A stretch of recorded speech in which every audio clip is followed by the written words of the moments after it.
trees in the backwoods night. Red lights cutting through the pine in flight. Bigfoot stomping with his youngling beard. Whispers of tales that ain't too clear. UFOs buzzing solo through the haze. Howling banshees set the forest ablaze. Jersey devil howls, drink rays to the sky. Drunken cryptids party until the morning's night. Yeah! It's showtime, running wild in the moonlight.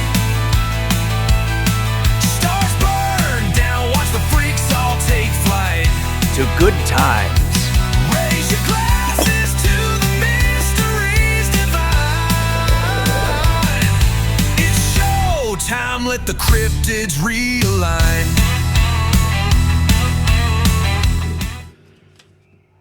Hey everybody, welcome back to another episode of the Drunken Cryptids. It's your favorite host, Matthew Ward, and of course, sitting across from me this evening is our wonderful, deep-diving researcher, Chris. Chris, how you doing, buddy? Doing good, guys. Doing good. How are y'all? Good. So this is going to be our part 2 of the LBL. Aren't you excited? I'm very excited. You are digging through notes right now. I am making sure that they're in order and getting ready to. I'm about to get this call you jumped off. Jacob here in a minute. Haha, Jacob, that wasn't you.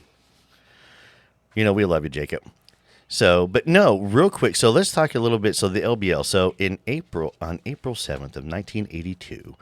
Is when an unfortunate tragic event took place in the Land Between the Lakes area between Tennessee and Kentucky, located near Fort Campbell, Kentucky / Tennessee. I don't know why they call it Fort Campbell, Kentucky, but that's just beside the point. Maybe that's where the main base is at. I don't know. All I know is I hung out with guys in Tennessee that were from. Anyways. Well, it's like our air base. They were calling it Little Rock. Little Rock, and it's nowhere near Nowhere Little near Rock. Yeah, not even close. All right. So what we're doing is this going to be kind of a two-parter. So the first part, me and Chris are going to discuss an encounter that somebody had, the infamous encounter that everybody knows about in the LBL. And then we are going to be able to, this individual is going to come on and we're going to ask them some questions about this. So this is going to be a lot of fun. I will tell anybody that for anybody with kids or anything like that, make sure you might want to listen to this episode before you let your kids listen to it, because there are some graphic scenes that are described. So this generally isn't too much of a kid-friendly show. So on that note, though, on April 7th of 1982, Roger was, along with a family that was friends with his family, drove to the LBL and set up camp at an undisclosed campsite. Now, according to Roger, the family he was with had fled the Amish community after an event involving an elder of the community. They purchased an RV and decided to travel for a while. Now, Roger encountered these people in Indiana. Yes. At his grandparents' place in Indiana, and he was there helping his grandparents out. Yes, in LaGrange, Indiana. And he had befriended the family. Okay. Mm-hmm. He had befriended the son, actually, Stephen. Mm-hmm. And as in his own words, as he described, that he would bring them candy. That the family, for some reason, was always anti them having candy, so he would bring them, candy bars and stuff like that. And of course, getting out of the Amish community and everything kind of makes sense. Absolutely. So, and he just confirmed. So, he becomes friends.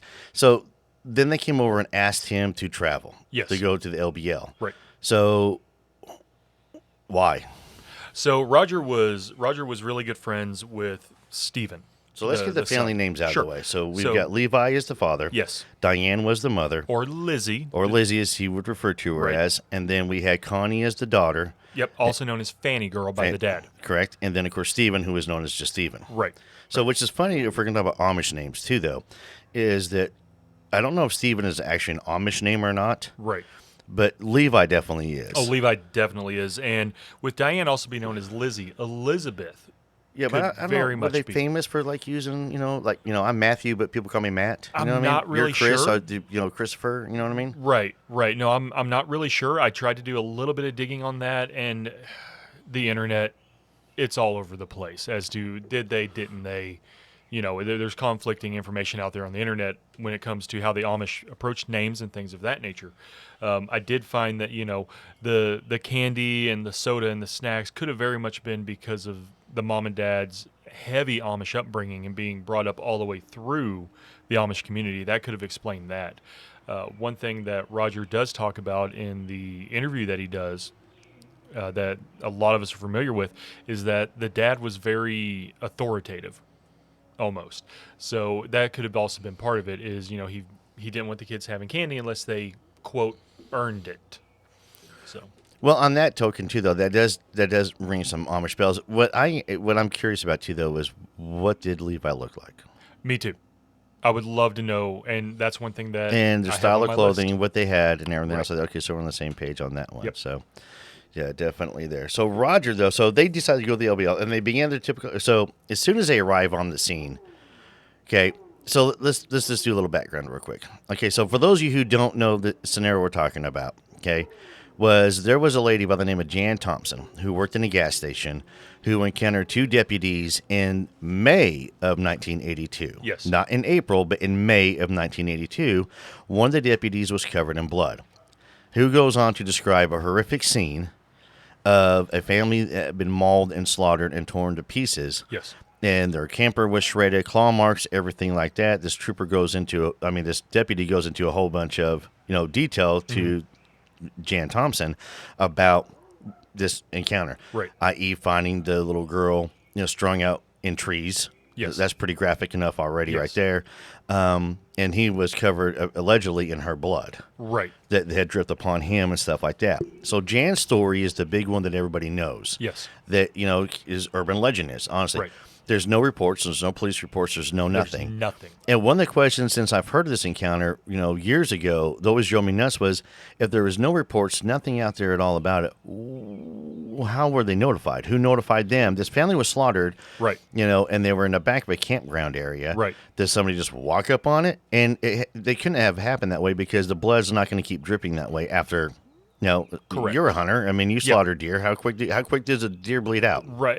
Well, it depends on, the size of the wound and everything. Depends on how quick the blood, will drain out of the deer. The key thing for me, and Well, so how quick though? So what's your average time? for the ones I've taken, 10 minutes, 15 minutes. Okay, so that's going to be You a lot. cut both jugulars. That's going to be that's going to be a lot longer than because that deer is going to be a lot heavier and a lot bigger than a 9-year-old little girl.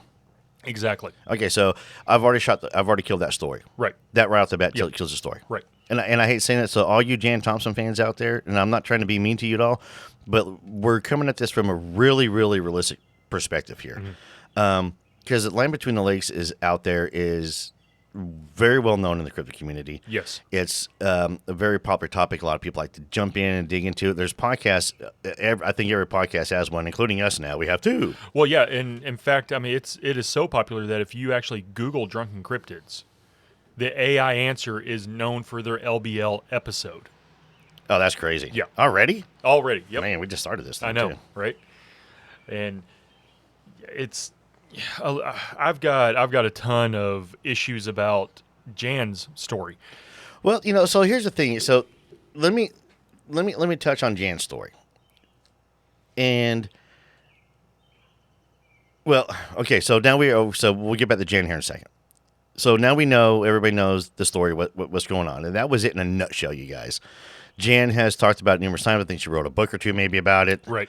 I mean, the lady went out and, she did pretty good on cashing in on this whole entire thing. Now let's go with Roger. Yes. Okay, so Roger, who is a family friend who ends up with this family, Levi, Diane, Stephen, and Connie, end up in the LBL. In Roger's account, they had just set up camp. Yes. They just parked the RV. They just unhitched the vehicle they were towing. Yep. And Stephen went out to start collecting firewood. Stephen and Levi. There's a thing about this one I'm curious about on his encounter. So Stephen and Levi then go start collecting firewood, and Roger starts getting empty cans, to start shooting them. Right. Now I will tell you where the empty cans came from. you were in a road trip in an RV and you're Yeah. in the back of it, your kids, you're going to be drinking sodas and stuff like that. Right. Yeah. 7-hour Unless road trip. You're Yeah. gonna, you're gonna be, there's gonna be Right. empty cans. So, because I've heard some people go, "Oh, where'd the cans come from?" Right. Well, there you go. Yeah. Obviously, you never took a road trip in the '80s as a kid, people. Oh, probably not, but that's beside the point. I'm showing my age here. So, Roger's getting ready to take these cans out. He's got his 410. 410 breech load. So a breakover 410, single shot 410. Levi and Steven are out collecting firewood. Roger does make a point of pointing out that Levi was out there with just a small double-headed axe. They had just set up. They had just got the RV leveled.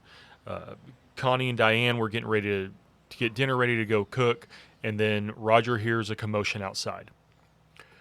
He runs to the front of the RV. I'm a little hazy on if Levi already had a shotgun or if he came back and got the pump action 20 gauge. So that's okay. So in the one encounter, it describes the door to the RV was thrown open, Yes, and Levi grabbed the shotgun. there we go. So did he leave Steven behind to go grab the shotgun? That's what it sounds like. It sounds So like when it broke out, did he sprint? That's the question. I'm wondering maybe Steven was keeping up with him. right. Or did he see Steven getting attacked by this creature? Okay, well, okay, go into okay. So do you want to go into the attack, or Let's do you go want me into to, the or do you attack. want me to go into the attack? Go ahead. Okay, so according to Roger, all right, and you correct me because you got the notes right there. So according to Roger, and you've done a deep dive in this stuff, so very correct me. deep. Yeah. The door of the RV gets thrown open. Levi grabs the shotgun, spins around, takes a shot at this creature who already has Steven dead. By the By he the already throat. has Steven picked up off the ground by the throat shoulder area. So Levi shoots, hits Steven and the creature together. So Steven's already dead. And if he wasn't, he is now. I don't, and again, Roger says he does not believe that he swears up and down he did not kill Steven, that Steven was already dead at this point in time. So shoots it, and it drops Steven, I believe, Yes. and comes after Levi. Yep. Yeah, Levi gets one shot off before he's attacked by this creature. That's pretty fast. It is. From there, Roger hears it come into the RV. Hears Diane's yell, "It's coming in here." Nope. So he attacks Okay. Levi, Right. drops Levi, kills Levi. It comes running past the door that Roger's standing at, which is the side door to the RV. So the man door, if you will, not the car door portion of it. Yeah. He steps out. He pops him one time between the shoulder blades, drops the creature. He says he dropped That's the right. creature to the ground. It made a whimpering type noise. And he sees it stand back up and takes off. At that point, Roger drops the shotgun, jumps out of the RV, drops to the ground, rolls underneath it, climbs up above the drive shaft. And before anybody says anything, Roger has addressed this multiple times. I'm a car guy. I build off-road rigs. I build street rigs. Drive shafts do not get hot. So get that out of your mind already. That's already been You addressed. mean they don't get hot? They don't get hot. No. It's a hollow piece of metal that doesn't touch heat anywhere. It doesn't get hot. Are you serious? I'm serious. I'm cereal. Man, I cannot I'm- believe I'm- that cereal. I'm Frosted Flakes over here. I was about to say Lucky Charms, but Yeah, hey. there you go. At that point, Roger states in his account of it that he thought Diane and Connie were right behind him, coming with him. He gets under the RV. He gets wedged up between the floorboard of the RV and the drive shaft. And that's when he states he hears Diane say, "It's coming through the back glass," or back window. He hears the window shatter, and unfortunately, this 15-year-old boy hears what's going on inside the RV. So, yeah, I'm glad you mentioned 15-year-old. So, Roger was 15 at the time of this encounter. It was in 1982, which in, people years, that's 43 years. Yes. So, just for you people out there trying to do the math. So, he's a 15-year-old kid witnessing this stuff, and he goes into a panic, and he hides. I don't blame the kid at all. Don't blame him at all. As he said in one interview, he called himself a coward. Not at all. When I spoke with him on the phone a couple times, we've talked about this. I referred to him, he's not a coward, telling him some of my experiences from my past. So I completely understand and Yeah. do not look at him in any way, shape, or form of being a coward for what took place, because this is a horrific event no matter what. And Roger's up there, and he does not know the amount of time that he was actually up there. He thinks maybe 15 minutes. Correct. So let's go with a panic mode. Yeah. Okay. So the kid's in a panic mode. He's scared. Adrenaline's pumping. Time speeds up. Time slows down. You lose all track of time and stuff Correct. like that. Okay. When he feels it safe enough to come out, he comes out Yes. and bolts. Yes. Runs through a road. He says he runs out of the campground to the main road and starts running towards the entrance of the park. That is when I believe it was a blue Ford pickup with a local farmer pulls up, Correct. sees him, asks him what's going on. Roger conveys the story, gets in the truck, climbs in the floorboard. The farmer then floors it out of there, goes to his house. Okay, I'm going to pause you real quick. Go ahead. So what triggers me on that part of the account right there is because he is adamant about he gets in the truck and crawls into the floorboard. Yes. Kid is scared. Yeah. Rightfully so. He's scared enough and remembers enough that he's going to sit there in the floorboard of the truck. Now, for you guys, remember, this is 1982, so this is more likely not a 1982 model truck. That's probably an older model truck. It had bench seats and everything on there, and it had the long floorboard. Right. Remember? Yeah. So I'm sure he was huddling down there scared to death. Yes. And he doesn't know about, he's trying to, again, he estimates about how long they drove. Yes. Okay. So they drive back to the farmer's house. They get to the farmer's house. They go inside. Of course, the wife of the farmer sees what's going on. And from what I gathered from what Roger is told in his account of this, basically the farmer's wife go into mom and dad mode. They're trying to comfort him. They're trying to get him to calm down. The farmer and the wife go into another room, I believe probably the kitchen. Because in the 80s, that's where your phone was. It was in the kitchen. Yep. They make a phone call. Roger's not sure if it was the farmer or the wife that made the phone call. But a phone call was made. About 45 minutes later, this nondescript sedan shows up with the gentleman that we're going to refer to as Walt, because that's what Roger refers to him as, that is with a undisclosed government agency, talks to Roger, collects him, and Walt and his partner, who's unnamed in this retelling of this, goes back to the campground with Roger to basically go around the scene and Roger tell them what's going on, what he witnessed. When Roger gets there, he says it is crawling with military personnel. He describes them as National Guard, but none of the vehicles had any insignias on them, had no stars on the doors, anything of that nature. So they go there, and Roger commences to tell us about what he saw. He tells the people, this is where Levi was, this is where Stephen was, this is what happened. Roger is able to look into the RV with Walt and sees Diane on the floor. He is adamant that Diane was not ripped to shreds. It was obvious that she was attacked, but she was not dismembered like Jan likes to tell in her story. At this point, they find Connie out in the field closer to where Levi and Stephen are. Connie is not ripped to shreds. She's not a bloody mess. She's obviously been attacked, and her sweatshirt or sweater is missing.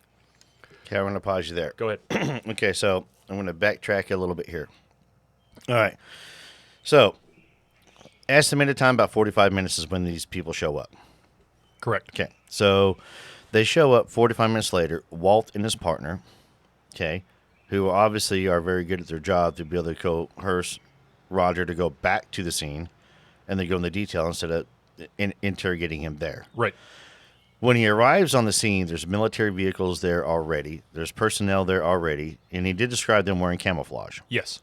And so his mind thinks of National Guard, which is understandable. So, but he does state he does not see any identification at all.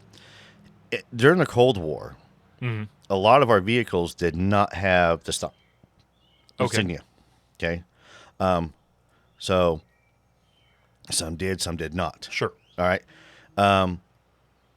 So let's take a look at it. So we're going to pause on the military side of the house real quick.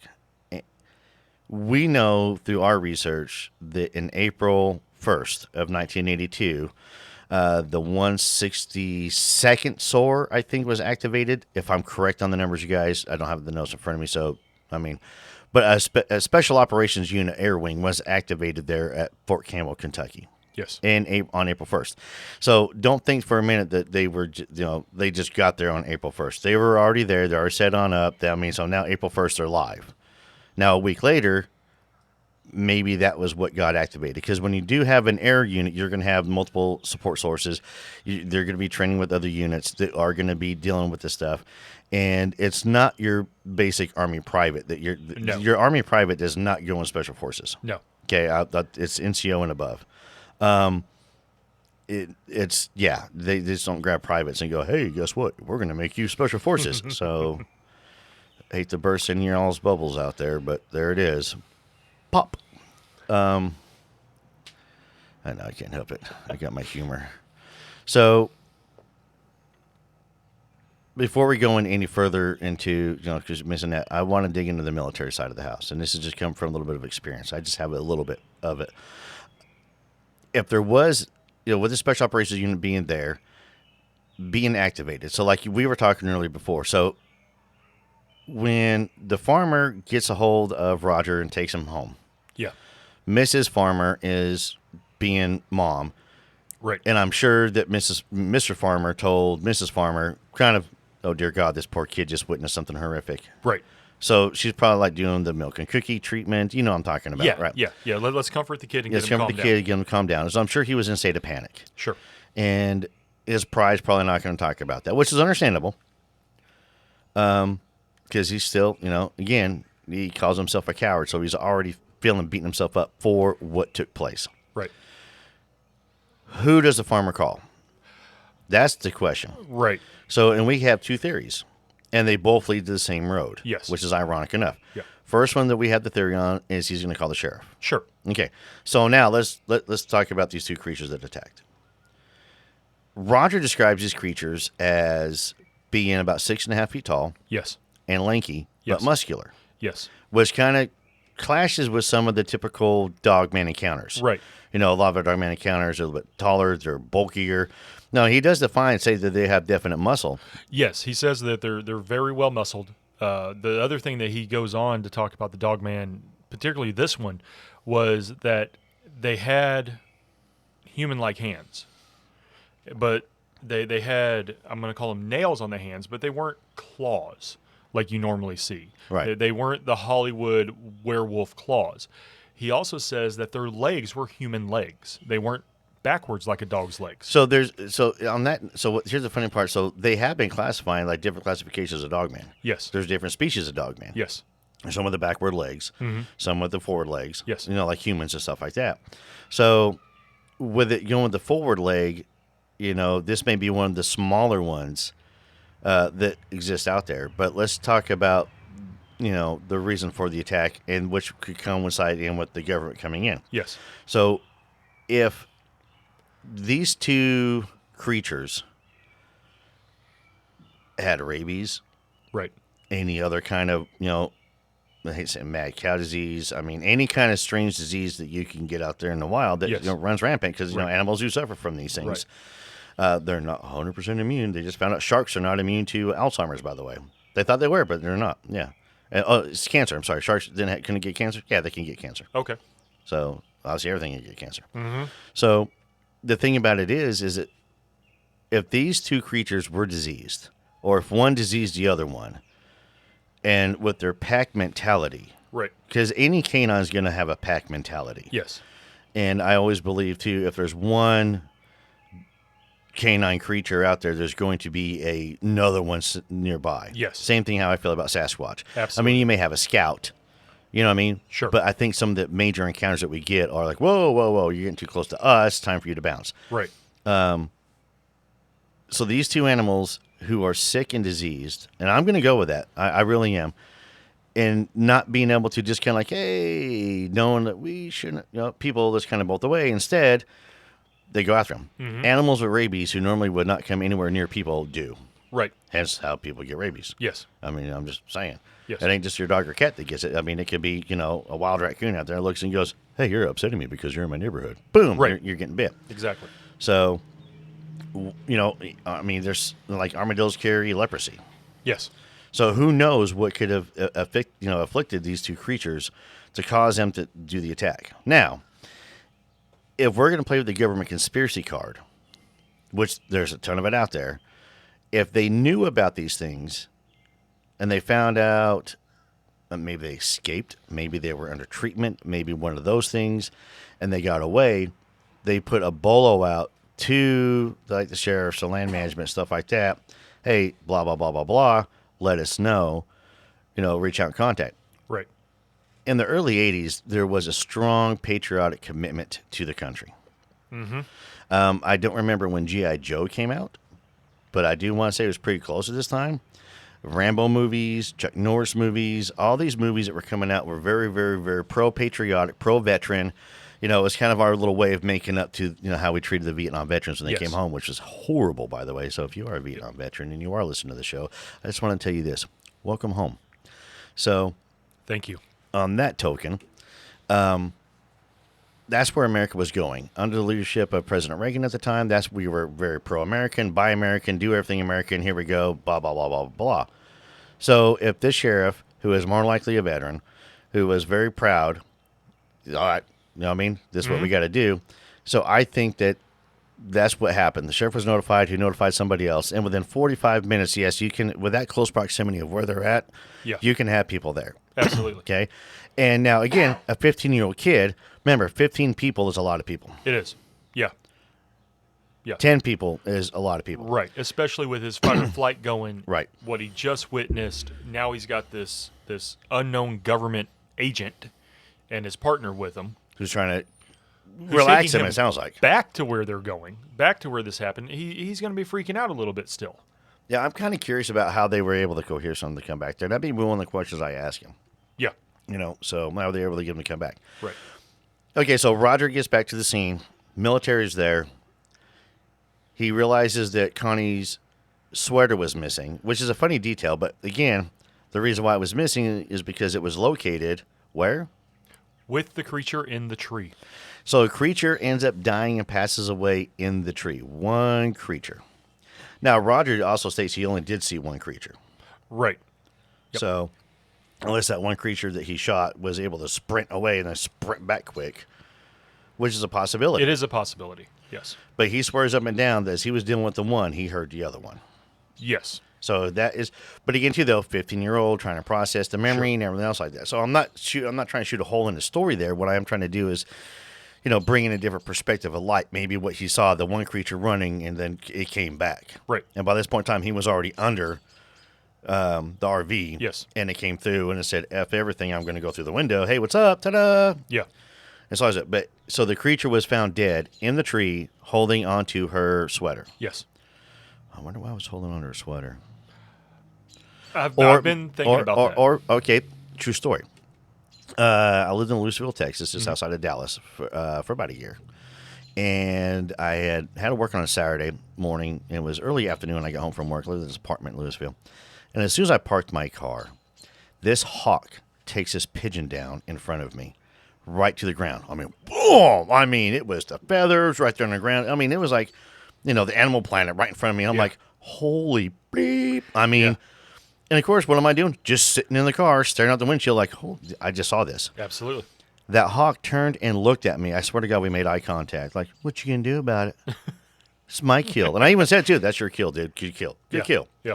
He took his left leg where the pigeon was at and tried to shake it off. Could not get rid of it. Okay. And then just flew off with it on his, grabbed it and took off. So he hit it that hard it was stuck onto his talons. Yeah. Okay. What if during the attack on poor Connie, the sweater got hooked onto a claw? Yes. And that's how it ended up with because the creature. At this point, we're assuming, or I'm assuming, that this is the same creature that Levi and Roger shot. So if it's got Stephen by the neck. Okay, okay, so on that theory right there, that does fit in with the creature running out and then running coming back. Yep. Maybe one of its claws took a pellet and now it's got a weird hook in it. So when he grabbed Connie, it stuck to him, stuck like to you her said. sweater. Yep, and that's why he passed away in the tree. Now, since you mentioned that just kind of sparked everything right there. I think it's the same creature. I do too. I think it's just one creature. Agreed. I think it's just one creature. With my experience in all the years I've been out in the woods, I think would it's just say one creature. Yeah. yes. And a lot of people say, well, a creature will get shot, it won't come back. There are tons of videos out there of mountain lions. If it's diseased and angry, it will. Or another thought on not being diseased and angry, we do have animals that they've proven get drunk on purpose or eat berries that they know are hallucinogenic. What's to say this Dogman isn't an omnivore, ate some type of plant that got him high as can be, and that's why he attacked him. It's a very strong possibility. I'm going to go with that too. I mean, they all can fit. And and that's the key thing about it. They all can definitely fit. So, excuse me, coffee. Yeah, so, all right. Continue. Okay, so they're back at the campsite. They find the creature up in a tree. It's passed away. At this point, Roger is collected by Walt and his partner. He is driven 45 minutes away to Hopkinsville, Kentucky, where they go to an airport.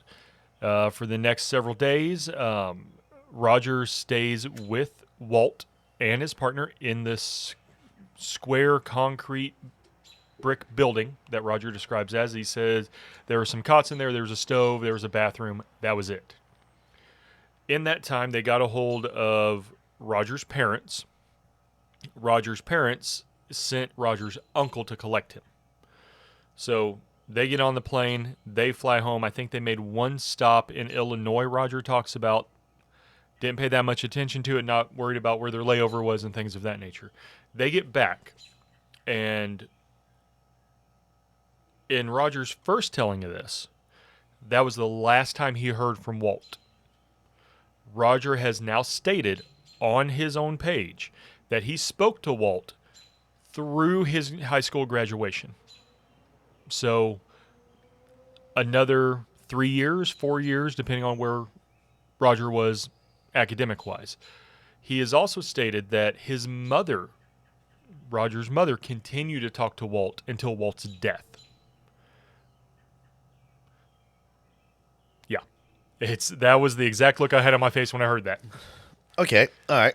Let's jump into that one. Sure. Ready? Let's go. All right. So, in my former line of work, you have to be empathetic. You are empathetic. You turn empathetic. So, what if Walt felt a sympathy, a lot of empathy for what this kid went through? Correct. So he checked on, Made sure he was doing okay. You doing okay?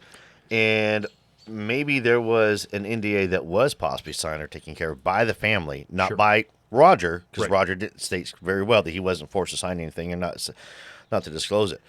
But in those couple of days that took place there, that took him so long to be able to get him home. Right. What if there was some brainwashing that took place? Maybe what if there was some of that went on, to where he didn't want to talk about it? Right. And that's the thing, is because I'm wondering about therapy. I'm wondering about a lot of these things. And of course, granted, it is 1982. So 3 years later would have been 1985, 1986 time frame for him to graduate. Therapy was still kind of, right. There. So what if, though, there was that was taking place? There was some sort of,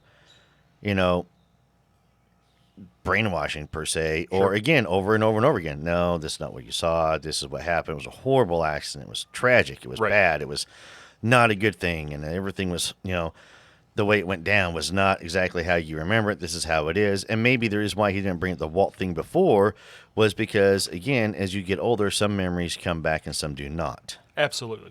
Yep. So, and now that he has fully come out,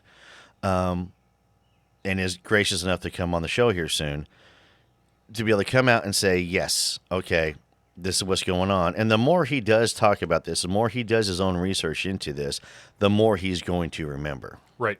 And I'll just use my AHA encounter for that one, for example. I would love to go back and try and find it. that spot. I would love to. I'd Sure. love to take us down there, go look at it, and try and reenact everything that took place that night. Right. And I'm sure in the process of me doing that, more memories going to come in. Right. The encounter, the issue that I had on Search for Sasquatch. You know, me and Todd, Talina, and Jacob went back to that spot a couple months later when we got the award. Yeah. And I went through a reenactment with that, and more stuff. Nope. This is where I was at. Yeah. Yeah. So maybe the more that he keeps going back, and the more that he's trying to do this, the more that he is remembering more detail. Yes, and he has returned to the LBL since. He has returned to the campsite. He has reportedly found the graves in a cemetery outside Hopkinsville. That's the most he'll talk about that. He has photos and video and everything of him back at the LBL where he found the exact site where it happened. And now the tree that they found the creature in is gone. Yeah. Okay. So on that one too, that could be numerous things. Sure. Wind, storm damage. I mean, it is. Come on. We're right in the middle of a tornado. Right. You know, Tornado Alley's actually shifted now. I did not. Yeah, it shifted more to the east. Yeah, we're like, I think, which is the reason why they're saying this year we've had so many of them. So we're like, Oklahoma should be getting all the tornadoes. Arkansas is getting them all. We're just sharing the love with the rest of the country. That's all it is. Yeah, exactly. So, but you know, storm damage, wind damage, you know, anything, rot, old tree. I mean, anything could happen. I mean, in 40 years, a lot can happen to a tree. Exactly. So, I can't really rule. I can't do anything on that one, at all. But since you did go back, so now let's jump back to Jan. Sure. Let's jump back to Jan and the troopers. Okay. Well, I'm sorry, the deputies. Sorry for you troopers out there. I'm not trying to, and you deputies, not trying to get you confused. In her story, she said when the two deputies told her there were local, county, and state officials as well as game and fish at the scene where they got the blood dripped on them. So you've got at least 4 agencies involved in this on Jan's story with no record, no dispatch log, no coroner's report, no medical examiner's inquest, nothing. And in the world of police work, I'm sure just like the military, if it's not written down, it didn't happen. Which is a possibility. So, on that token, too, though, all right, let's go back to 1982. It's the neighbors. Their dog's out. That must be Bingo yelling at the other dogs. Yep. A lot of stuff was still by paper. Small town sheriff, small town, small town, small town, small town, small town. I'm sure everything was done by paper. I'm sure everything was done this way. But more witnesses would have been, you're not going to get Deputy Smith at a bar on whiskey or beer. And I'm not claiming all y'all do this. Trust me. I have numerous, law enforcement friends. He's going to talk. Oh, yeah. It's going to come out. Yes. The only real account that's ever come out that we know of has been Jan. Yes. And who's Jan stated as well that her father was a sheriff. Mm-hmm. And I think we had a hard time trying to track any Thompson down or something similar to that. No luck at all. So we don't know what her maiden name. I think we looked at her maiden name. I mean, we were able to tried to find it. Found the maiden name. Looked for nothing. Sheriff Dad. Nothing. The Nothing. other part of so that. I'm going to go with. So again, he was covered in blood. Yes. So, sheriff deputy. This is where it falls back on. I do think the deputy was called. Right. So if not the sheriff was called, they called Game and Fish or the wildlife management folks. Right. They got a hold of the sheriff. Right. The military may have used deputies as the outside perimeter of the scene. Sure. So they want to get in close. Right. They may have overheard something. Right. You see what I'm saying? Yeah. And the story got the telephone game Right. from there. Yeah. Which is really quick and easy to do. Yes. Right? As we already covered before, it would not be dripping blood. No. This creature would not be dripping blood still. No. It would have bled out by now. Well before they Exactly. got there. Yeah. So, I mean, this isn't the movies where, like, you go back to the crime scene hours later and they're still, bleeding out. I mean, it's done. I have seen people bleed out in a matter of 2 minutes. Exactly. Personally seen it. Yes. And so there's a lot of question. I can shoot more holes in Jan's theory than I can in Roger's. I can blow Jan's completely out of the water with one statement. Scannerland. Everybody had police scanners in the 80s. We didn't have cell phones in the 80s. So for them to be able to coordinate this, they would have had to do it over police radio. Yep. Which none of that was encrypted. None of that. The military's radio would have been encrypted, but Right. definitely not the local. But when they called Sheriff Bob and Sheriff Bob called Lieutenant Frank and Lieutenant Frank put the word out over the radio, everybody in Scannerland would have heard it. Yeah, there was no. Yeah, you weren't calling somebody on the cell phone and have Right. them show up somewhere Exactly. at a disclosed location. Yeah. Yep. That's what I'm going with. Yeah. Anything else you want to dig into on this one before we get ready for Roger? I think we need to let Roger tell the rest of what I have here. All right. He wants us to ask him questions, so we're going to ask him questions. All right. Well, ladies and gentlemen, I tell you what, sit back and, yeah, we're going to get ready to pull Roger up on the phone. So, all right, stay tuned. Hang on one second.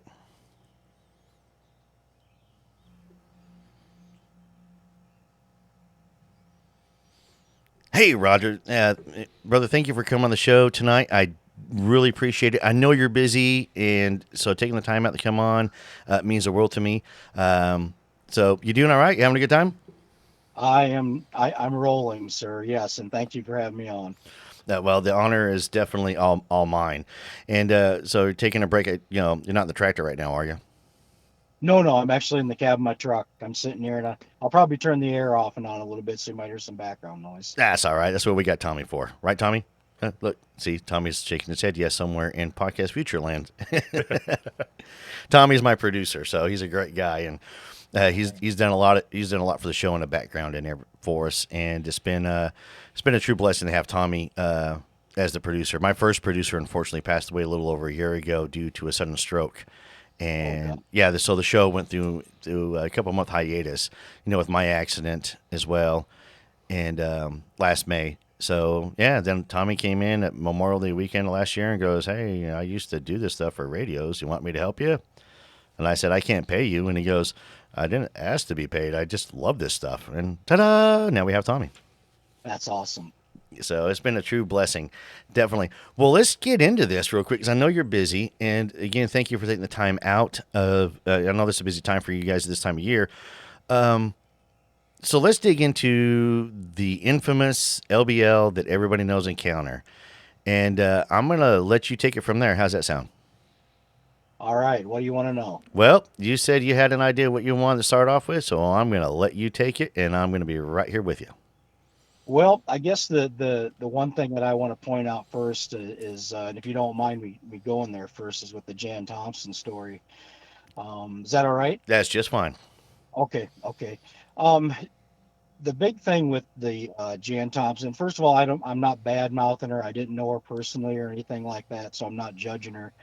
But there was little things that if people would have taken the time to do their own research and just listen, they would have caught on. Now, one of them was that she said that she had worked at a 24-hour convenience store, gas station, in Grand Rivers at the time. Well, that didn't exist. There was absolutely no 24-hour or even a convenience store, gas station that stayed open past 10 o'clock, I think, in Grand Rivers at that time. And that was one of the big things that I caught when I first heard her story. Okay. The second thing was with the law enforcement officer. She said later, after she had talked to the gentlemen that were supposedly getting sick and throwing up outside the store, she'd met him again, and all of a sudden the ones his hair had turned white and his beard had turned white and so forth. Well, back in that time, and I did do my research on this, you had to be clean shaven other than a mustache. Correct. Now the mustache, sure, I mean that you get a little white in that, but for his hair to completely turn white and his beard to turn white and all that, there again, it was just something that sent up a red flag. I checked it out, and it was that simple. No, you had to be clean shaven. So, and there's other things if you just check into her history. She was a great writer of novels, and she was always, from even as a child, and infatuated with the paranormal, especially like werewolves and things. So this was in her past, and I think when she heard what happened to us at the Land Between the Lakes, I think she grasped onto it and kind of tweaked it to her advantage, and that's what she did. So you answered it. Yeah, we're on the same page with that one. One, there was no 24-hour gas station service station at that time. Correct. They would generally shut down 10, maybe 11 o'clock at night. But towns back in 1982, everybody pretty much rolled up and was done by 10 o'clock at night. Right. I mean, the national anthem would come on, I think, at 11 or 11:30 after the late show. Yeah. Yeah. It was in that way. So it was a different time. The beard thing, correct. Yes. Yes, it was uniform to be clean. To this point, to where now not every law enforcement agency today is allowed to have beards. Correct.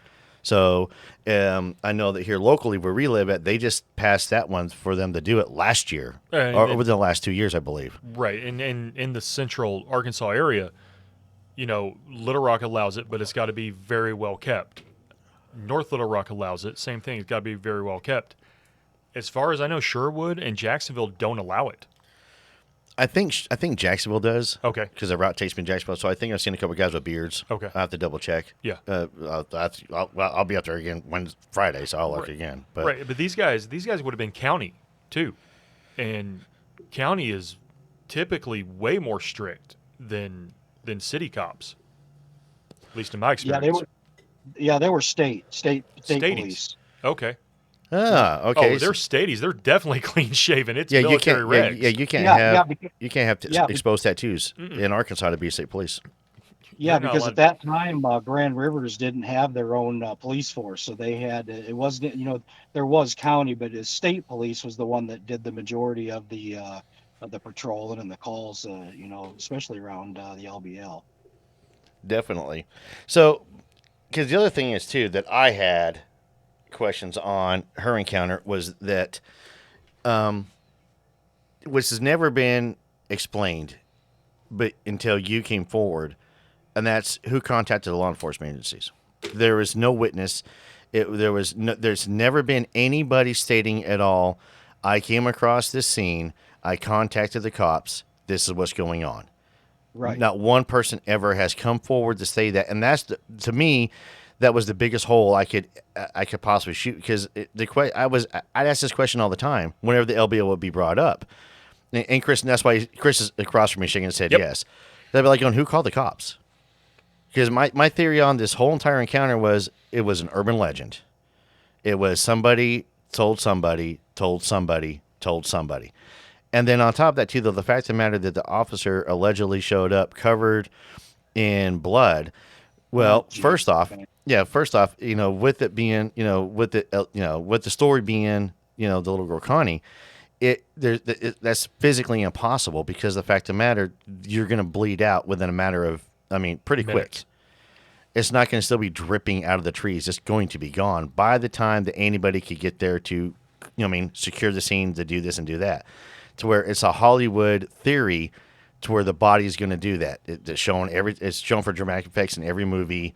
That's how it is. It's, you ask anybody who hunts, when you shoot the deer and gut the deer, it's bled out in a matter of minutes. And now, unfortunately, Connie being 9 years old, there's not going to be that much, and it won't take her that long to do it. So to me, again, that's the other BS thing on that one. That's what bothered me the most, and that's why I really did come forward, because it wasn't, and I'm still to this day never gonna, I've never tried to prove that it happened. Never, not once have I had an argument with anybody about that it, it did. That wasn't my point. My point was to prove, or to tell everybody the truth of actually what happened. Not that it happened, but the truth. And the big thing was and her real name's Fanny, of course. I came out with all that, and later on. But that pissed me off so bad. And these people were well, you can erase this out of here later, but like that, I call them coon balls.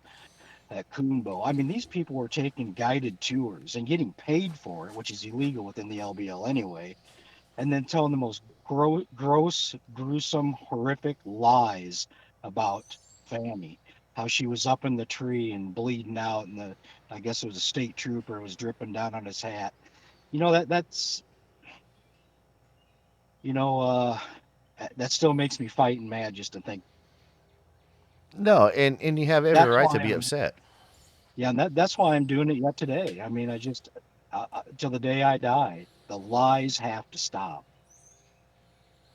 No, I agree, and that's being fascinated with this encounter and having the questions that I had about everything, and then hear your encounter, your version of the events. And before you came on the show, I just stated that I have more belief in what you have stated than I have in what Miss Thompson has stated. She also stated too that her father was a sheriff. No, he wasn't. No, we couldn't find anything. We looked at maiden names, everything we could research. We couldn't find any police records, nothing at all that would involve with different counties, anything in that area, and that would remotely just coincide with anything that she stated. The only thing that I can come up with that would be any kind of grain of truth on it was when you got taken to the farmhouse and Mr. Farmer contacted, and we don't know. I'm going to run with the theory of the sheriff, and I'll cover that here in a second. I believe he did contact the sheriff. I do believe that there was a possible bolo out at that time from the government. Sheriff at the time, 1982, very patriotic, very all-American, those things. Reached out to who he was supposed to reach out to, and that's when you met Walt. Walt shows up 45 minutes later coming out of Fort Campbell. Now, I can tell you that right now. In April 1st of 1982, Fort Campbell activated a Special Forces Air Wing unit on April 1st of 1982.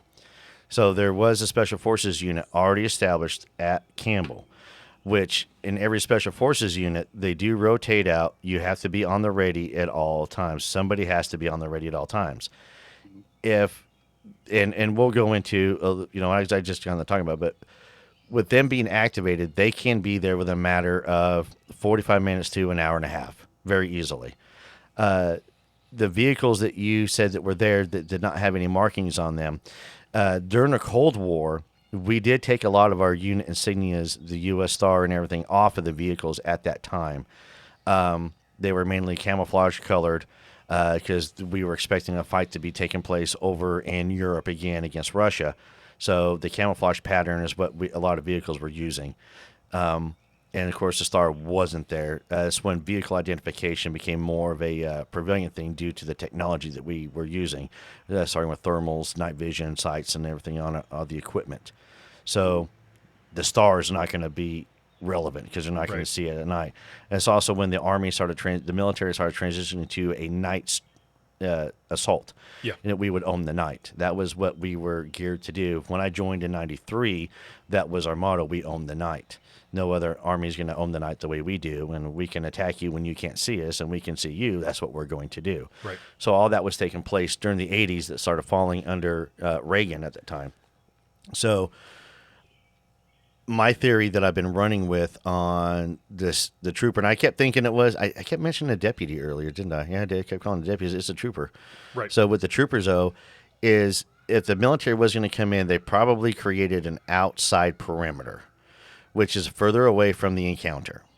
So, and that is where the story may have started, is a trooper may have overheard something that he should not have overheard, and then relayed said information to Jan, not at the gas station, late at night, 24 hours, but probably relayed to a day or two later, and the stories got fabricated from there.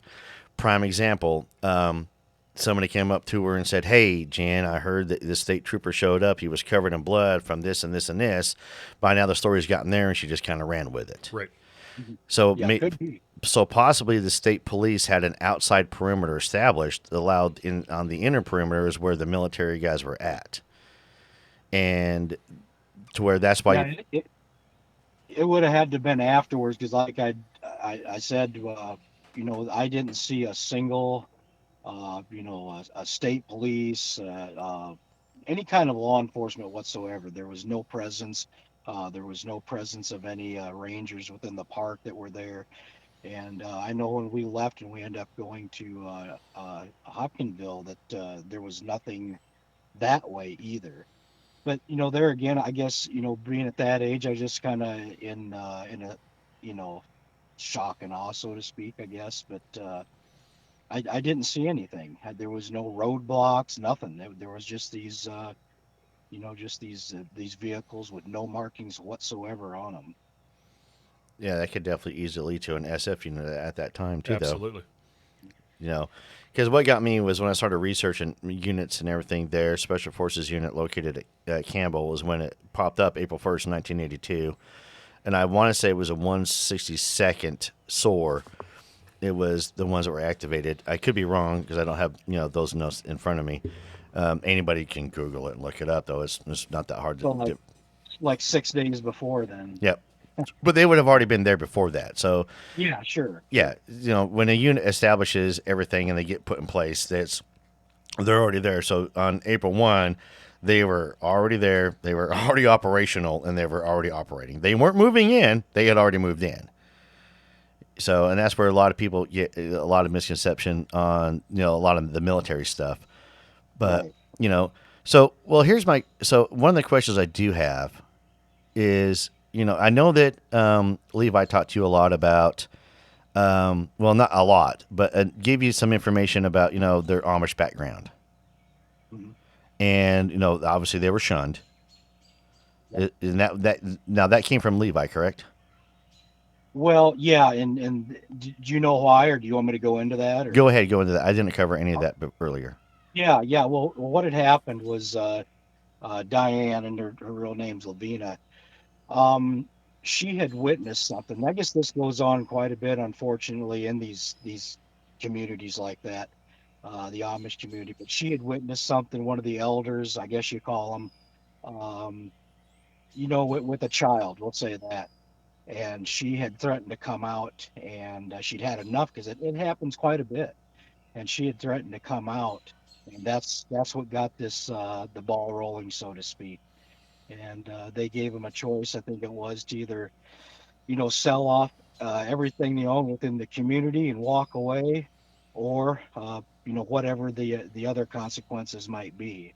And of course they chose to sell everything they had, the land and everything. And that's how they had they come up with the money for the motorhome and everything like that. So, but that's the reason why they were originally expelled, or whatever you want to call it, from the Amish community there in LaGrange. Well, kudos for her for standing up and trying to do the right thing. Yeah, absolutely, absolutely. I mean, because the sad part about it is trying to dig into the Amish has been really tricky. They keep a lot of things closed, to their chest. I do know a lot of former Amish folks have come out and say the same thing, to where there is a lot of unfortunate pedophile stuff that does take place inside the community. Yeah, And for her to have witnessed that and have had enough of it and stand up and say, no, that's it. And, this also, and kudos to Stephen for supporting her. Not You mean Stephen, Levi. I guess Stephen Levi, on the brain. right. Yeah, Levi. Sorry. Yeah. Yeah, so kudos to Levi for, standing up and doing the right thing and supporting his wife, Right. which is almost kind of unheard of in the community. So he must have absolutely, truly, really Right. loved her, Yeah. which kind of Yeah, makes the and story more tragic. like I'd pointed out, he was he was still kind of Amish, we'll say that. They wouldn't look him in the eye. They kind of look at the ground, and it was, you could tell of course they weren't that long of being out of the Amish community, so I guess that's with you forever. But he was definitely in command all the time. And even as a young kid, that kind of rubbed me wrong. I just didn't feel right about that. But that's their culture, I guess. And that's the way he wasn't, for the little time I knew him, he wasn't abusive or anything like that by any means, but just he was the one that carried the hammer, so to speak. Well, also in the 80s too, though, that was how it was. You know, in Yeah. the early 80s, it was. You Yeah, know, I'm a absolutely. child of the 80s. You know, I was born in Yeah. 75. So in 82, I would have been 7. So I remember quite well, you know, Yeah. how that went Yeah. down. Did Levi have the beard still or no? Yeah, it wasn't the full blown Amish beard like you'd say, but yeah, they still even dressed mostly the part. I mean, it was more modernized, but very plain, no jewelry, no makeup, nothing. I mean, nothing fancy. It was just I believe Amish made clothes still. Well, you know, and the funny part is, so I've met Pentecostals who don't practice the religion anymore, and they still stick to a lot of the same things. Yeah. I've got a good friend of mine actually, and he does drink and he does smoke cigarettes, and when his mom was around, she would always like chastise us both for doing that because she was still very active in it. But with the jewelry, everything else like that at all, he dresses very plain. To be honest, Yeah. so I could see that if that's how you're brought up and everything. And of course, I do think it's pretty neat how you would sneak the kids candy. I'm not gonna lie, I thought Yeah. that was really neat. Absolutely. Candy bar, especially to Fanny. Yeah, yep. That's pretty neat. It sounds like, I mean, it almost sounds like you kind of looked at Fanny as almost like a little sister. I did. It's and I've even had some derogatory shit. People say stuff on my channel and stuff about that. Why I was, had drawn to hers, and it wasn't like that at all. It was just, I don't know. It was just the innocence. There was something about her that angelic, I guess, if that doesn't sound too off the wall. No, it doesn't. What it sounds to me, in all honesty, is that one, that you have a good heart and you've always had a good heart. And I can relate. I've always had a special sweet spot in my heart for kids. And Chris knows it. Absolutely. I have like the biggest heart when it comes to kids. And for our little get together we had last night, that little one, I was making right there at the end. I was making her laugh, and she was smiling and everything. And that's what made it worthwhile. Yep. Yeah. Yep. So even in school, I would pick on the bullies that would pick on the weaker kids, and I always stood up for those, for those who could not. So I'm with you right there, and just that innocence, and and there's nothing more innocent in the world than a child. Yep. Ain't that the truth? And puppies. And puppies. You got to add the puppies in there. I'll tell you that right now. But I mean, it's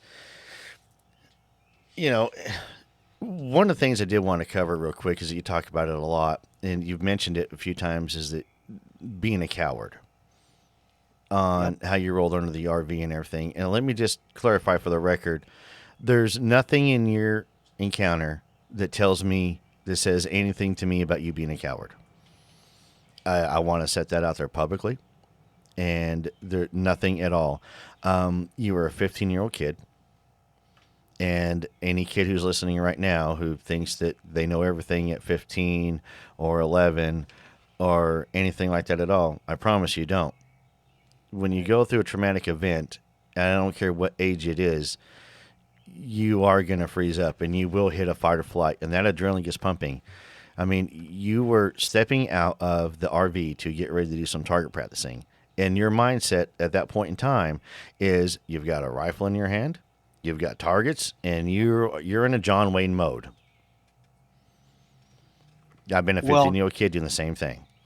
Like, yep. Well, yeah, and if you back up I just want to clarify something. Not that you're wrong, I guess, but yeah, I wasn't going outside to target practice at that particular time.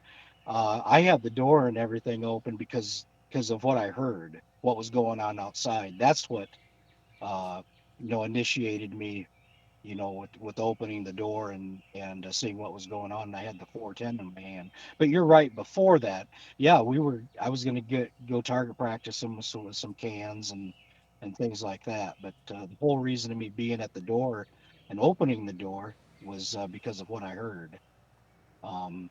With Stephen Samuel's his name. So that makes sense.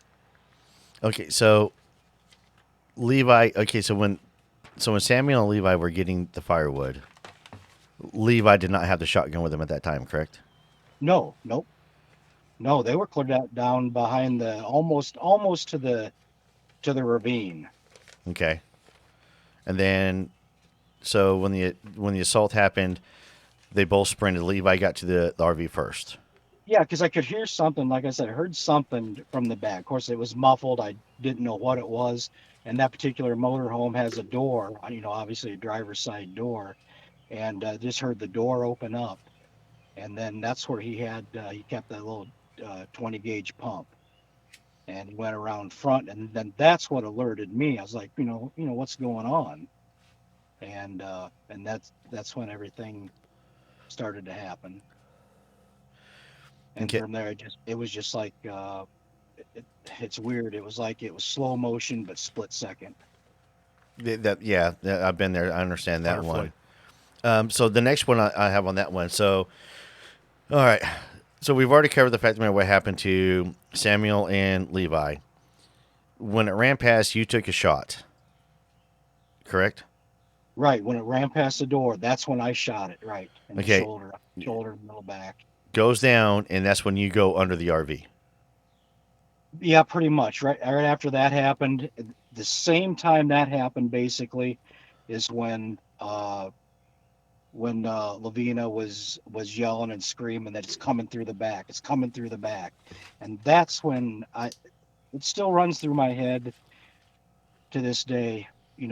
What I could have done if I could have. It was just a single shot, cracked barrel 410, but there could have been one more round. I could have done something, but everything was so narrow. It was, I guess I look at it now with common sense, and I would have had to shoot through them to shoot whatever was behind them coming. So it wouldn't have done any good anyway. But I just felt that I could have done something other than hide. You were a 15-year-old kid, Roger.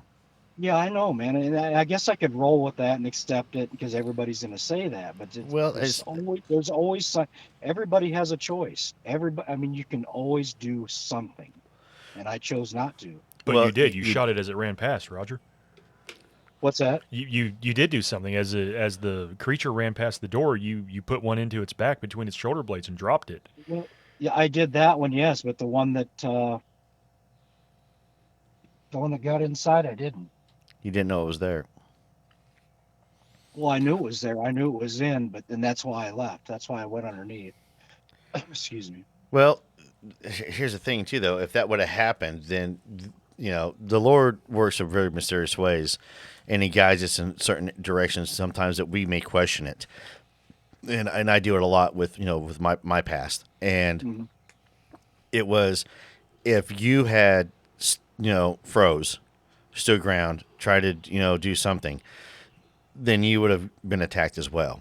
Correct. And then this poor family would have nobody to carry on, nobody to remember them, and nobody to tell their story.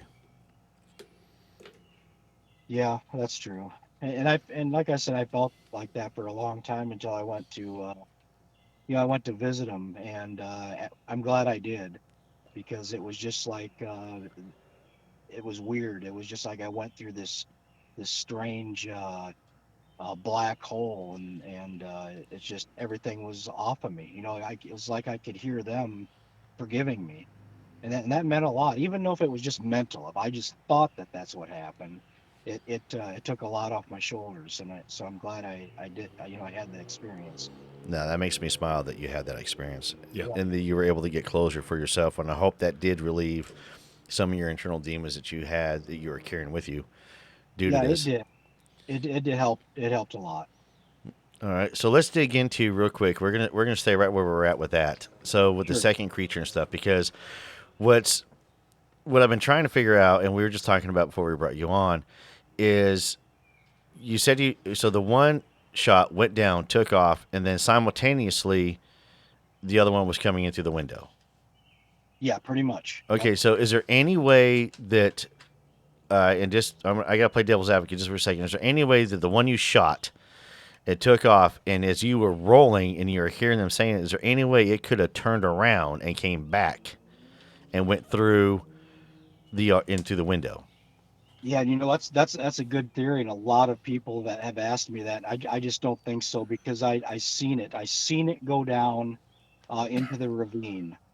So it would have. I mean, the thing would have been had to have been traveling Mach 50 in Okay. order to get back up into the. I mean, it was just split second. I mean, I just say no. Well, that just shot down what I was saying earlier. And No, no, no, I no, don't no, wanna no, do no, that. no, no, It's no. a good thing. No, it's a good thing. No, I can admit, hey, all right. So that's the cool thing about being able to do this is, by being an investigator and digging into these subjects, you have to be open-minded and willing to change your mind on any new evidence that comes forward, Right. and accept, and actually give new evidence a shot, and to take a look at it. To where I know people who've been doing this stuff for 20, 30 years, and they're stuck in something they believe from 20, 30 years ago.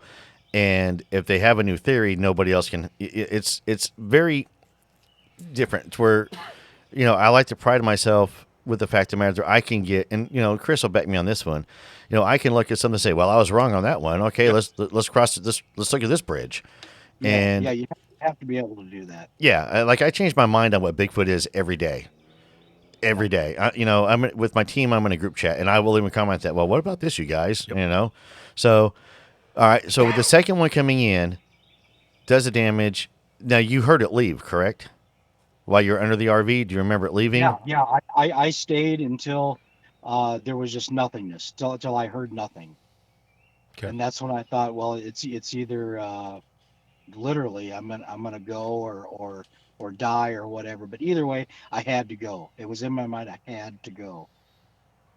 Yeah, you're in the fight, flight, or stand still, Yeah. or Yep, freeze. Yeah, fight, flight, or freeze. I wasn't going to stay there any longer, and I didn't, even though, I heard pretty much everything that was going up, above me, even though it was muffled, from of course, the floor space and so forth. But I didn't hear nothing. I didn't hear anything, around me walking around. So I said, I got to go. I'm just not going to stay here any longer. I'm with you on that one. When you bolted out and started running, did you see the one in the tree at this point in time, or did you just never minded and just?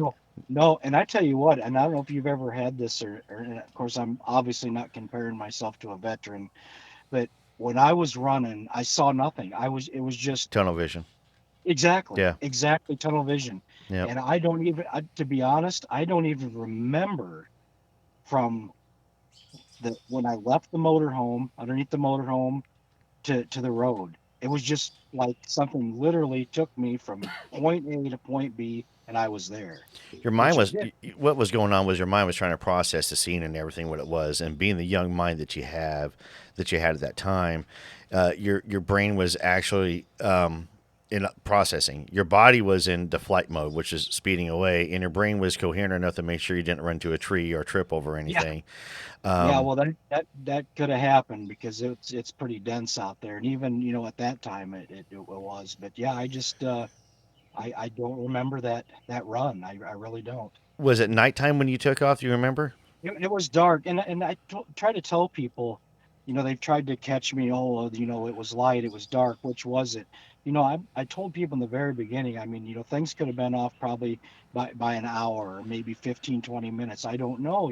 Well, let That me was answer that one. I can answer that for you real easily. And again, this is the argument that I've had for your case to other people, be honest with you, off the air, has been 1, 15-year-old kid. 2, just went through a pretty horrific event. Right. 3, he's not paying attention to, it's 3:15. It's now 3:46. Right. It's now 5 p.m. He's Yeah, not doing yeah. This kid is at this point in time, and I'm going to refer to you as this kid at this point, and I'm not trying to be insulting at all. But this No. kid, this 15-year-old kid, just went through a horrific event and just had to listen to people that he cared about go through a really horrific event, Right. and takes off running. Yeah. Don't blame him. Not at all. I mean, there's a ton of, I'd love to say with my training and everything, I don't know how I would react, Right. and even at this age right now, the guilt comes with it as well. So the only reason I asked you about the dark time is I was trying to get a timeline about how long you might have been under the RV. You know what I mean? Yeah. Yeah, that's Yeah, what I was trying to yeah. get. That's what I was trying to fish for, as well, not fish, but try and get an idea of the time. And because you get to the road and you see Mr. Farmer. Mr. Farmer's driving down the road and stops. Did you flag him Yeah. down, or did he just stop? Well, kind of both. He came down the road, and then I was just, frantic, and I was, waving, and what you see typically a person would do in that situation, and then he stopped, and like I said, most of the ride was on the floorboard because that particular time I was until Walt showed up. I think maybe I was in shock, but I still remember things, and I remember going over the bridge, which I do know now is the canal, I guess, before you go into Grand Rivers, and the gravel, and hearing a train. I remember hearing a train. Things like that. I was processing. It was weird. Like, I don't know if my brain was looking for those things or why I remembered them. Well, the reason But why, okay, so what it is, so when you go through a traumatic event, and I'm not a counselor, so everybody out there understand, I'm not a counselor, I'm not a therapist. I'm just speaking from experience. When you go through a traumatic event, your brain's going to grab onto something normal to hold on to help stabilize your mentality. It's a normal trauma response. Yes. You can, when there's an incident, an accident, traumatic event, when questionings are done, the reason why they get questioned by different people is because at different times they're going to ask the same question a different way, but it's going to get to the same result, and it's going to trigger the brain to remember. So you heard a train. Okay, cool. Now they can make a note of a train and, and start looking at when trains are running, that kind of stuff. But your brain grabs a hold of these things to help stabilize you. Correct. And, what gets me, and what breaks my heart a lot is you huddling on the floorboards of the truck. Pretty much. I was on, between the seat and the floor, but I could just kind of see over the, over the window and kind of, where the armrest is on there. But pretty much I was, I was hugging pretty close to the floor. Yeah, that breaks my heart for you. I mean, and like I said, I've never gone through that, and I can only imagine. I can. Okay, so we get to Mr. Farmer's place, and Mrs. Farmer is comforting, and Mr. Farmer steps in more like into the kitchen to make a call because that's where most telephones were at back in the day. Yep. And then y'all waited, correct? And you Yeah. think it was about 45 minutes or so? Yeah, actually, it was just outside of the kitchen where he made the phone call. Like I said, he kept looking back every now and again. And if you don't mind, I kind of want to throw my theory in on who was called. Yes, And I please think do. I think you're pretty close to being right because I think that maybe that the state police was called, and then it was then maybe it was caught from there, then transferred to Wald or something like that. But I was always thought maybe they knew who to call, or maybe it was just caught and said, hey, this doesn't need to go out, this needs to go to wherever, Fort Campbell or wherever you think it went. But there was, I don't think it went straight to police or anything like that. I think there was some other calls made or other departments connected, so to speak. Yeah. I think they probably knew. Well, and that kind of ties into, so here's my theory on the attack. Because the attack is very unique. It's very rare. Most encounters that people have with these creatures are generally brief, scary. There's been a few aggressive ones that people have talked about. And I firmly believe with a canine species, there's a pack mentality. I believe one was infected with some sort of, it could have been rabies, it could have been numerous things. It could have been affected with, it could have screwed with the brain, which that infection passed over to the next one. And when y'all pulled up, y'all just happened to pull up at the wrong place at the wrong time. And whether it had been the pitch of the engine, whether it could have been anything at all, because y'all just set the stabilizers. And it was an automatic stabilizers. Y'all just set the stabilizers and had the car unhitched. And maybe that whine or some pitch of that engine. So, and the reason why I bring that up is when I worked for Schwann's, for whatever reason, when I would drive that Schwann truck down this, suburban roads, neighborhood roads, if there was a dog in the backyard, that dog was attacking that fence. I mean, it was going. You drive down in my Jeep, and it's just going to look at you like you're sleeping. Right. But for whatever it was, that tone of those engines, dogs just freak out. Yeah. So what if there was a tone to the engine of the RV that causes unfortunate, diseased creatures to trigger, and they just came a running, and they attacked the source? Yeah, that could be. I mean, I know why they were there, and I know, because of Walt, the complete story. But I'm not gonna down anybody's theories at all. So I'll respect that. Well, let's jump into Walt's. Yeah, I don't know Walt's story. Well, yeah, well, it was on. I put it on my one of my videos. It was an update video on what these things really were and how I found out what they were. But it basically, we were at the wrong place at the wrong time. This wasn't planned. I mean, these things weren't just these evil, nasty, man-killing creatures, let loose on purpose. They were being tweaked behind his back, and he didn't know it. And these two particular ones were just being taken out for testing, and they did get loose, but they weren't, I mean, directed to go to the LBL and cause harm to anyone. It was literally bad timing. Did Walt ever tell you what organization he was from? Yeah, I know all that. I can't really speak about that, to be honest, but Walt got to be a family friend, and I knew Walt quite a while after all this took place, and there's a reason. And like I said, when Walt put his arm around me, everything left, and I never felt it again. I don't feel fear to this day, and that's a bad thing, I guess. And it's not like I'm a big manly guy, nothing like that. It's just I guess it's almost stupid that you don't fear anything, but I don't. A lot of people say, well, aren't you afraid to go out taking your kids or grandkids out hunting or fishing or camping? Not at all. Not a lot. And I don't feel, I don't know. It's crazy. I just don't feel anything about what happened other than, me not doing more. But whatever weird powers, and I don't want to make it sound like he's, a gray or come from a different planet, but whatever he possessed internally, that man took it away from me. So we kind of kicked that around a little bit, honestly, before we brought you on, and you spent a couple of days at the airport and the building. Yeah, because my uncle flew in and came and got me. That's correct. Okay, so with Walt and his partner, is there any way, shape, or form? It's just a theory.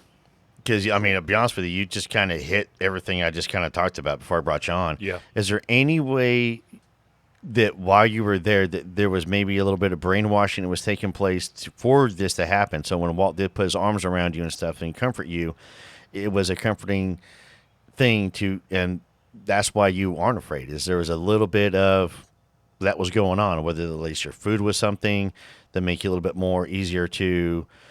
And I hate being a conspiracy guy. I really do. Yeah, well, no, I mean, the people have to ask these questions, and that's why you got to have an open mind, and I respect everybody's opinions and beliefs, and you have to. You can't get defensive over these things, and no, I mean. I didn't eat the first day in the morning, and I mean, he didn't say. And people have asked me that, was there any weird language he spoke, or, anything like that? And I knew what they were getting at, but no, I mean, it was nothing like that at all. Could it have happened and me not know it? I mean, anything's possible. Yeah, that's what I was just about to say. Because I mean, he wasn't some super agent with a wristband, and when he put his arm around me, something went into my neck, and I mean, and I don't criticize people for thinking that, 'cause it's good to think that stuff. You got to dissect things. That's how you find out the truth. But yeah, because the only reason why I was thinking this is because of with Walt keep coming back into your life and double checking up on you, and then you just kind of confirming with when he put his arm around you, you felt comforted. It almost feels like. Yeah. It almost feels like there was a little bit of brainwashing that took place there at the airfield God, while you you make were me feel waiting. like a dummy now. Do what now? It says you make me feel like a dummy now. No. Being Oh, right no, now. no. I just- I mean, I'll be honest with you. I mean, you're a 15-year-old kid. They could put anything into your food or your drink and just kind of make your mind just a little bit. I mean, MK Ultra is a real deal. I mean, they came out Oh, what they were experimenting with and stuff. And this could have very well been just maybe a little bit of that took place, which might be why you don't have any fear right now, is, maybe it went a little too well. And with Walt becoming a good, close family friend, the possibility of coming in to checking on you, making sure that you're okay, that everything went the way it should, that we're not, you know what I mean? Right. Of course, here we are talking about stuff like that. You have not, said where he was, what agency or anything like that at all. And I'm not going to push that. But so that's the reason why I was curious about that. I mean, do you remember what he looked like? Walt? Oh, absolutely, 100%. Can you tell me? Yeah, sure. Thanks. He was a tall, thin man, kind of balding. Had a very, very specific tattoo that I told people, because a lot of people claim that they knew Walt or they said he was him, and I said, you know what, I identify the tattoo, and maybe we'll talk. But just it just seemed like the normal 1960s, 70s, 80s type of guy in a suit. What about his partner? What does his partner look like? Red hair, a little bit bigger than he was, probably 6 foot. I mean, he wasn't huge by any means. Didn't talk a whole lot. He was just kind of his, partner, so to speak. He did what he was told, and that was pretty much it. He really didn't ask me any questions. Walt was the one that was always right by my side, or actually, he had me by his side constantly. And whenever we went around anybody, they would, they would acknowledge him. I mean, they wouldn't stand up, salute or anything like that, but if they were kneeling on the ground, looking at something, they'd stand up and acknowledge him as he walked past. So even in that state of mind I kind of knew there was something about him. He had, some kind of status. So That makes sense. Well, okay, so I'm going to go back to Walt, knowing where these, creatures came from and such. Now, there are reports of a lot of dogmen on lots of military installations. mhm. There's a conspiracy theory. Well, I hate saying conspiracy, but there's theories are floating around that they're used as bodyguards to guard certain secrets, to guard this, to guard that. Now, the thing about it is, too, though, is that Dogman has been everywhere throughout history. I mean, Marco Polo's seen them. I mean, there's all over the place. And, I did an episode last year where I did a deep dive into them and their origins, where they could have came from, what they could have done. So it's your description of them with the lower ears. It fits 2 classes that we were able to pull up that people have described them as. And they had, human-like legs instead of the backward legs. And that fits in some of the classes, too, some of the smaller ones out there. With your description, I mean, I love your how you described it better. Michael Phelps. Yeah, like Michael Phelps. A hairy Michael Phelps is what I got from your description, Roger, honestly. Whenever I listened to your interview, excuse me, and you described the creature, that was the person that popped in my head was Michael Phelps. Who's that? I have no idea. He's an Olympic swimmer who has abnormally long arms, and I think Phelps is 6'5", 6'6". Yeah. Yeah, he won like the most gold medals. Yeah. Yeah, I think he was in some kind of controversy like 10, 15 years back or Yes. something. Yeah, he smoked weed. Yeah. Yeah, he got caught smoking a little of the devil's lettuce. You're talking about now. Yeah, they were just, there was, when it first happened, that's exactly what I kind of had thought. Maybe we were being robbed or something, because they just looked like really buff, big dudes in hairy, skin tight suits, with the dog hood on. And I thought that sounds crazy as shit, but they weren't these 12-foot monsters that were being hauled away on flatbeds. And I mean, that's why I say people need to use common sense, for Christ's sake. I mean, first of all, if it was 12 foot tall and weighed 1,000 pounds, how's it going to get in the motorhome door? Exactly. There- Yeah.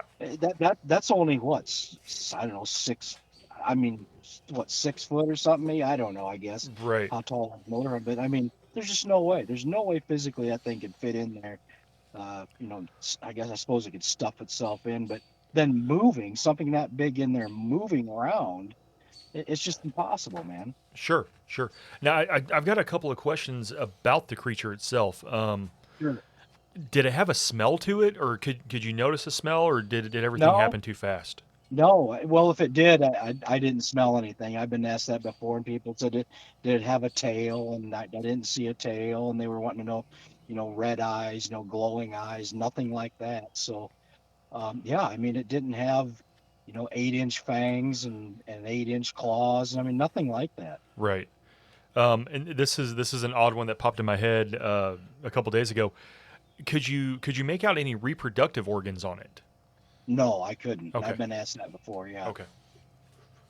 That makes sense then. Okay, so I'm going to go with male creatures then, Sure. because I mean the breast you'd be seen Yeah. because there'd be multiple of them for a canine species. Yeah. Yeah. Wow. I mean, I'll be honest. I could talk to you all night long about this, Roger. I really Oh, could. absolutely. But I don't want to keep stirring, harsh memories and everything up for you. No, it's fine. It's fine, man. That's Okay, all so we do. when was the last time you saw Walt? Because Walt fascinates me. Yeah, well, Walt passed away, obviously, and it would have been in the late 90s when I'd seen him last. Okay. So has any other anybody popped in? Anything at all? Yep, absolutely. There's still a person that I speak to. That answers. Yeah, that goes right back to me and you in that little building. Yeah. They don't. It's got little MK Ultra feels to it. Not saying that they were programming to be an agent, just kind of a deprogramming you, especially since, with having no fear, with, yeah, and it's,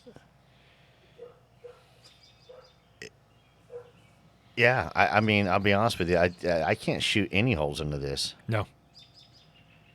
Well, barbecue me all you want. That's what I'm here for. Nah, I'm And not here to I'm roast anybody. transparent, and that's why I don't get mad at anybody that does that. And obviously, I've been rolled over the coals several times, and I just But and the main reason why you've been I rolled expect- over the coals is because you're coming out with new evidence, a different perspective on what everybody's been led to believe.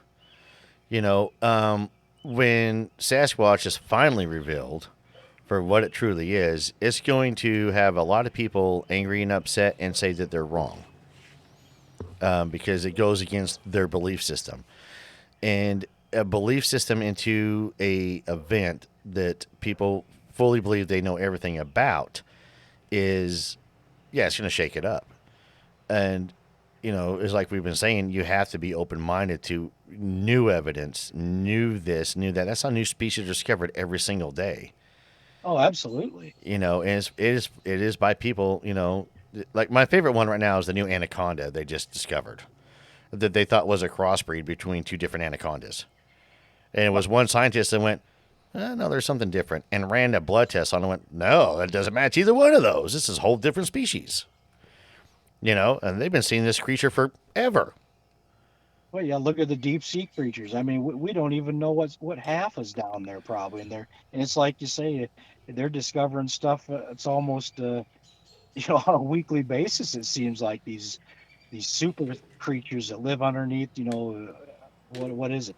20 miles underneath the sea. That's a bit of an exaggeration, but you know what I mean. It's just we don't know what's under there. No, you're right. And as a kid, so the weird thing about me as a kid, I wanted to be an astronaut, and I wanted to be like a deep sea diver and study sharks, and Yeah, cool. and a fighter pilot, and I wanted to jump out of airplanes. And I ended up doing one of those. Yeah. So, which is kind of, yeah, I think it's, yeah, love that, had a good life. But I mean, but Roger, I will tell you this, and if nobody else tells you this, then I completely apologize. One, I think what you're doing is absolutely brave. You are going to take a lot of ridicule in the community about that. And for that, I'm going to apologize for the rest of us who are not on that side of the community, who are trying to get to the bottom of what some of these things that are out there are, due to our own personal encounters, what we've experienced, and what we've been through. And I really hope that a lot of people who are listening can take some of your bravery as well and be able to come forward to be able to tell some of their encounters. Because the only way that we will get to the bottom of a lot of these is to be able to get to the bottom of it. And that is for people to come and talk. And that's where, I tell people all the time, my opinion of Bigfoot changes every day. I had a great theory on shadow people for the longest time. And then I just listened to an encounter that made me pause and think. And I was like, well, wait a minute, hold on. That fits totally different. And my mind went, okay. And it's to be open-minded enough to, because again, I wasn't there. You were. Right. And there's not one part of your encounter that tells me that you weren't there. Unless you're a great screenwriter and you should be like doing movies for Hollywood. I mean, Yeah. and the thing about it is too, though, and the one thing that I have been watching on your end is the fact of the matter that you're not doing any of this for profit. You're not trying to sell your story to somebody. You're not trying to get on CBS. You're not trying to go here. You're not trying to go there. You're trying to bring a family justice that had an absolutely horrible event happened. And I also believe that you're trying to bring closure to yourself as well. And unfortunately, I think you have some of that closure that you can't disclose at this time. But I do believe that, there will be a time and a place for you to be able to come up and say, yeah, this is what happened. This is, this is the details. And my advice would be make it one of the Roswell deathbed confession kind of things, Yeah. Then they can't go after that one. And if they're listening in, Yeah,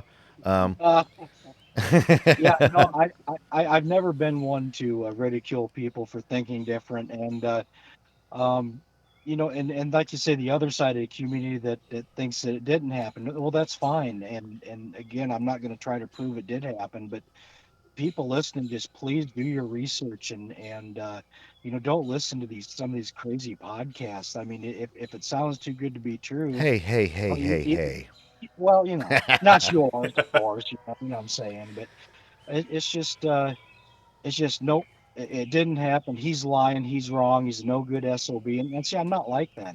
If somebody was going to come, I mean, there's stories out there I hear all the time, and it doesn't make me instantly think this person's a no good SOB and they're lying. It's just, well, some people are built to accept to go more towards the glamorous entertainment side of things, and then there's thinkers. There's people that really want to know, hey, what really happened, and those are the people that I try to to gather around or be with, and not that the other people. I mean, everybody loves to hear a good spook story every once in a while, but come on, reality has to kick in. One, you're absolutely right. And the thing about it too, though, is that the reality is these things exist. They are out there. They exist. They are. It's. I know you can't disclose because I want to ask you so many questions on that. Like you have no idea. And it's coming out from an investigator's perspective. It's a very fascinating tale, and it sheds new light on a urban legend. To me, that proves the urban legend more so. Absolutely.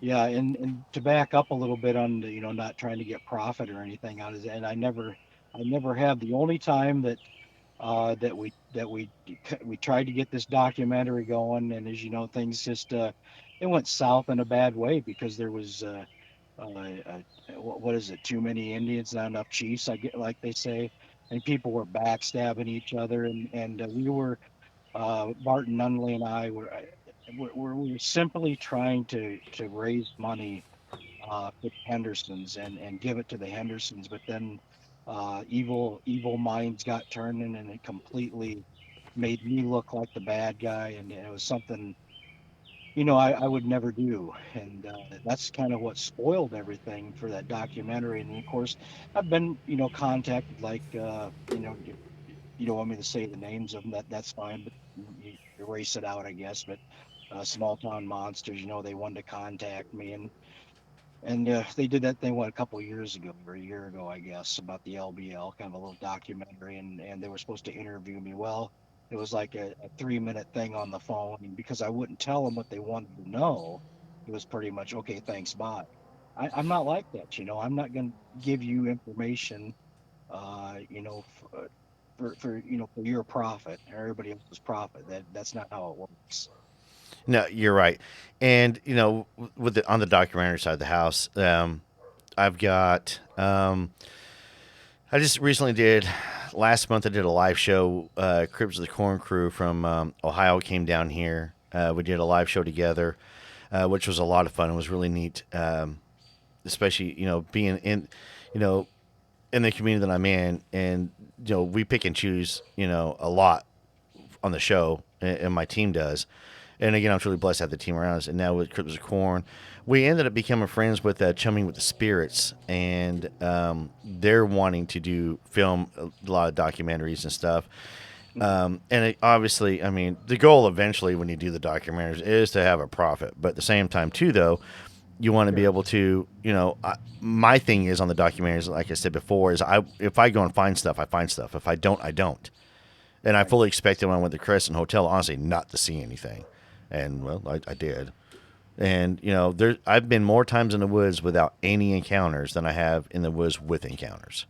Exactly, and that's what happens. That's what normally happens. If Exactly. you have something happen every single time you go, I mean that's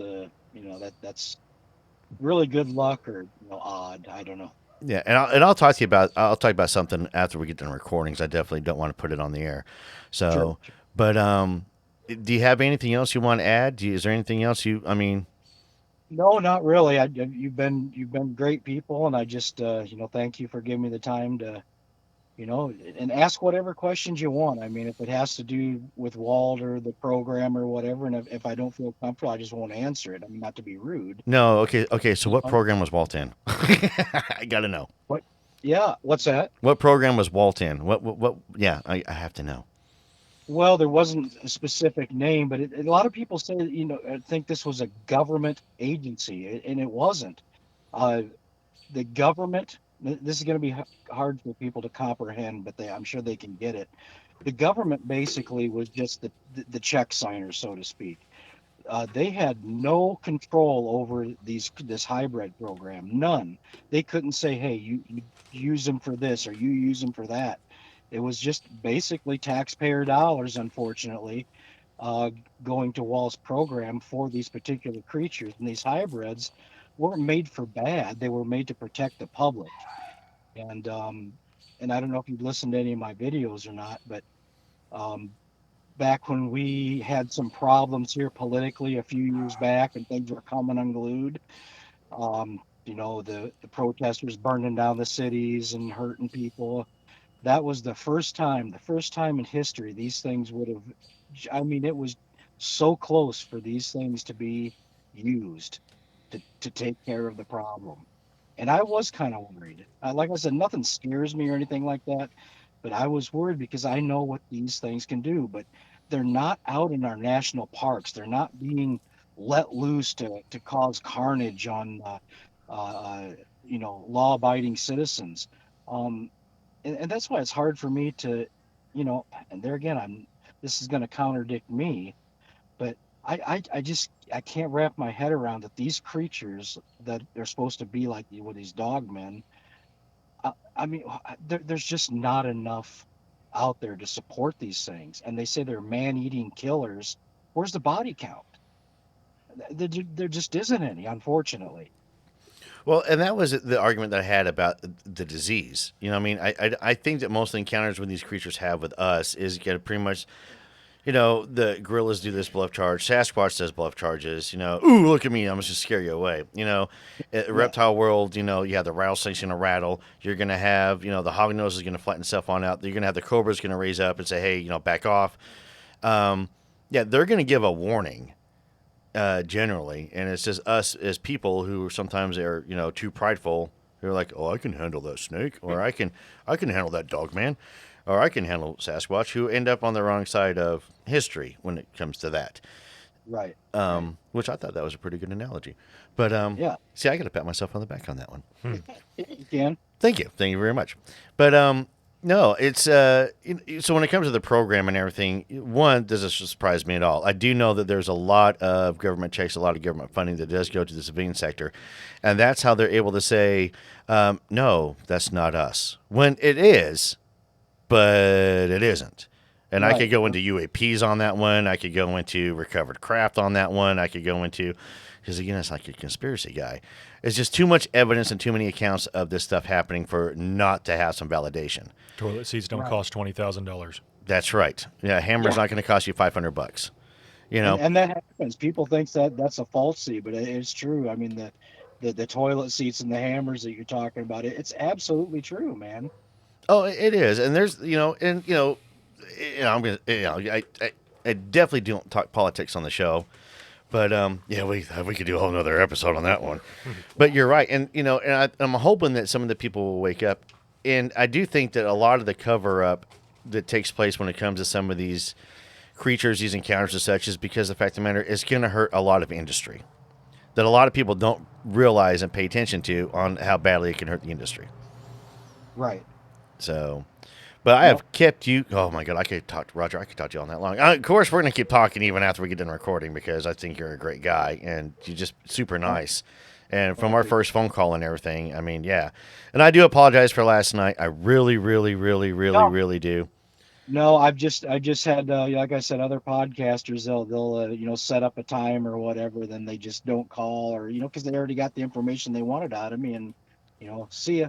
No, that's funny. I get people Whatever. stand me up all the time for trying to come on the show. They're like, yeah, I'll have a set time. And then I wait for an hour and a half like you. So that's why, like today, I felt so bad. Chris will tell you, I was like, man, I feel horrible about it. I said my wife, threw a surprise party for me. That's And cool. yeah, it was really sweet, so definitely. But Roger, I tell you what, you are welcome to come on anytime you just want to come on and shoot the snot about anything at all. Definitely, we'll always be in contact back and forth. Like I said, I do want to talk to you for a few minutes after we get done recording, so that way we're off the air and everything else like that. But yeah, so Roger, again, so I'll let Chris go ahead and start wrapping it up, then I'll end it. Roger, thank you so much for coming on with us. We honestly appreciate it. Oh, my pleasure, gentlemen. Yes, sir. And you answered a lot of questions, that I had and that my investigation partner had after listening to interviews and watching your channel and everything. You answered a lot of those questions that we had tonight, and I think everybody's going to love this episode. And I know Matthew is ecstatic with you coming on, and the rest of the team can't wait to hear it. But they've got to wait till we work our podcast magic. That's right. Tommy's the only one that gets to hear it. Ha ha. Okay. I love it. Again, Roger, thank you again very much for coming on, and very courageous of you. I hope that you will, and I think that you will be an example for others out there who have had similar encounters to be able to step forward and to share them. And, so again, from the bottom of my heart, I mean, I appreciate it. And I'm glad the little friendship that we got started and everything. And I got some great ideas for us for the future. And I am going to sit down with you one day, and we are going to have a cup of coffee. We will. Love it. Thank you, Roger, for coming on. And everybody out there, if you've had an encounter, you want to share it with us, email me, drunkencryptids@gmail.com. And make sure you guys keep checking out the show, keep liking and sharing everything. I appreciate it all. And hey, just shoot some messages, emails. I don't know. Just say hi. We'll say hi back. Well, Tommy will. So Tommy's really good at doing that stuff. But until next time, everybody, stay squatching.